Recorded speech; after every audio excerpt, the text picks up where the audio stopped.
E em virtude do ministério do pastor Noidi, é compreensível que você provavelmente tenha que renunciar a várias coisas em prol desse chamado. Talvez aspirações profissionais, pessoais, expectativas que você tinha, mas que você teve que abrir mão por causa do chamado do pastor Noidi. Existe alguma experiência que você poderia compartilhar no sentido de que você teve que tomar uma decisão desafiadora para você, para que você pudesse apoiar esse chamado dele? São 48 anos, hein? Eu vou contar duas delas, tá bom? Para não me compridar muito. Mas antes eu queria dizer o seguinte, que eu penso que passa muito pelo estilo de casamento que o casal tem. Eu, particularmente, acho que casamento é feito com 3 elementos, muitos outros, mas 3 que são importantes e indispensáveis. O amor, sim, entre o casal, a paciência, porque por mais que a gente se ame, a gente vai bater em diferenças um do outro, e renúncias. Então estou falando agora de casamento. Tanto a esposa muitas vezes tem de fazer renúncias, como o marido também Sim. tem. Mas especificamente pelo fato de me casar com o pastor, eu já comecei renunciando. Porque eu morava em São Paulo, nasci lá, na capital, fazia faculdade na PUC de serviço social. E logo nos casamos quer dizer, o Noidi se formou, já quis ir para o campo. E ele foi para Cândido Mota, que era uma cidadezinha menor que o bairro que eu nasci. Né? Então, já aí houve uma grande mudança. Deixei toda a minha parentela, que era de São Paulo, embora fui morar bem do ladinho do meu sogro e minha sogra. E, graças a Deus, não foi problema isso. Mas eram eles que a gente tinha, da minha família, não, né? Mas veja bem, quando a gente está na obediência, nos caminhos que o Senhor vai preparando, a gente vai entendendo essas coisas. Então, essa foi a minha primeira renúncia. Mas o Noidi, sempre muito cuidadoso, ele já disse, olha, mas lá tem a Unesp, em Assis. Você pode estudar lá, não tem o curso que você faz aqui. Vamos ver o que é possível fazer. E na Unesp tinha história, que eu gosto muito também. E eu toda apaixonada também, acho que nem dei muita bola para a questão de ter que mudar de curso, porque eu não estava muito satisfeita com esse curso. Eu acho que isso aí já foi uma mão de Deus na minha vida. Entrei na Unesp sem vestibular e pude eliminar algumas matérias que eu já tinha feito lá. Então eu vejo assim, renúncia sim, muitas. Não só por ser esposa de pastor, mas um casamento acaba exigindo isso se o casal quer se dar bem. Essa foi a primeira.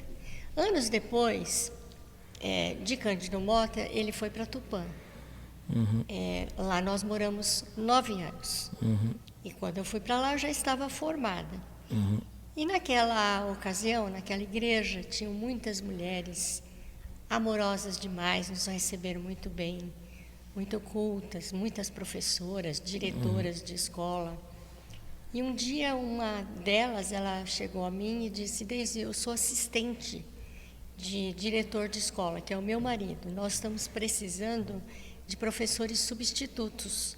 Você aceita dar aulas eventuais, quando precisar de substituição na sua matéria? Que ela sabia que eu era formada. Eu confesso que eu tremi na base. Eu era bem novinha, tinha 22, 23 anos, já era formada, mas nunca tinha dado aula. Sim. Mas eu queria muito trabalhar também para ajudar nas finanças e tudo. Aceitei o desafio. E aí foram passando os anos, ano a ano, eu fui pegando cada vez mais aulas. Mas era assim, cada final de ano eu ficava zerada, porque eu não sabia se ia sobrar para o ano seguinte, porque era sempre o que as professoras efetivas escolhiam, o que sobrava eram para mim. Aí foi nascendo um sonho no meu coração, de ser uma professora efetiva. E minhas colegas começaram a fazer curso numa outra cidade para poder dar conta do concurso público para ser uma professora do estado de São Paulo. Eu não tinha condição nem de ir para outra cidade fazer curso e muito menos de pagar o curso.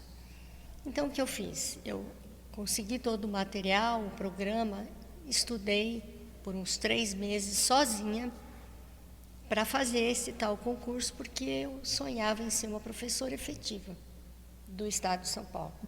E Deus me abençoou demais. Houve colegas minhas que fizeram o curso, não passaram, e Deus me deu a benção de ser aprovada. Então, o que eu aprendo com isso? As renúncias são doídas, elas são sofridas, mas a gente aprende muito. Porque o que aconteceu? Quando eu me tornei a professora efetiva, o Noidi foi convidado para ir para Curitiba. E eu tive que deixar tudo para trás. Eu não cheguei nem... Eu assumi, mas não cheguei a dar aula. Tive que desistir do concurso, porque meus pontos não valiam no estado do Paraná. Fiquei 1 ano lá, parada, sem trabalho, numa cidade grande. Eu desesperada, porque o ensino na época do estado do Paraná era muito fraco. Eu queria muito, muito colocar meus filhos numa escola melhor, particular.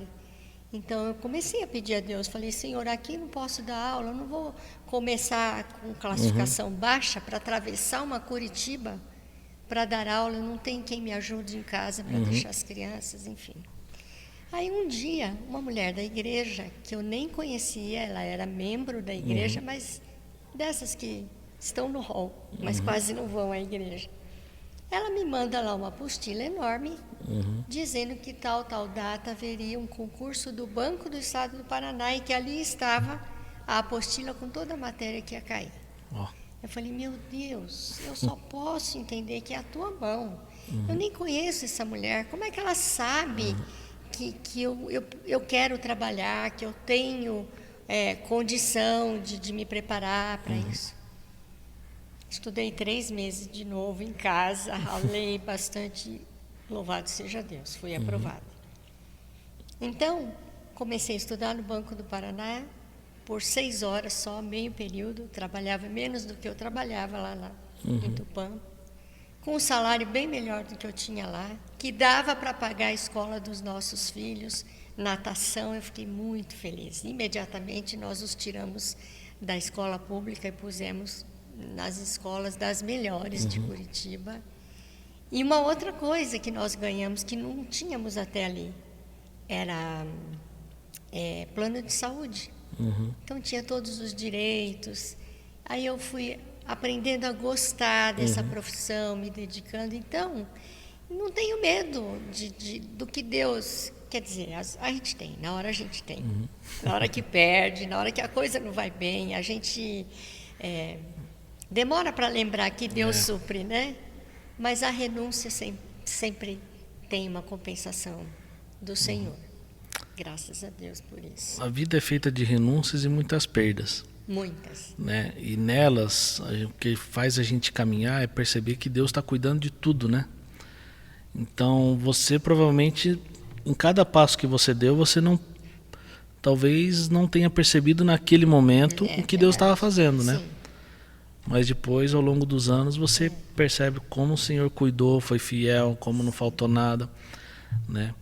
E nesse processo todo, vocês vieram para Campinas. Se vocês não tivessem vindo para Campinas, eu não teria 2 sobrinhas lindas, né? As minhas maravilhosas netas e a minha maravilhosa filha do coração, né? Que eu não tenho filha, mas Deus deu uma que é do coração. Eu nem gosto de chamar de nora, eu chamo de filha. E para quem estiver ouvindo e não entender, a Deise é mãe do meu cunhado, que é casado com a minha irmã. Então, né, a gente tem um laço familiar aí, graças a Deus por isso. Esse podcast, né? Tudo em família, né? Mas assim mesmo, tomara que seja uma vez. Amém, vai ser, não tenho dúvida. Quando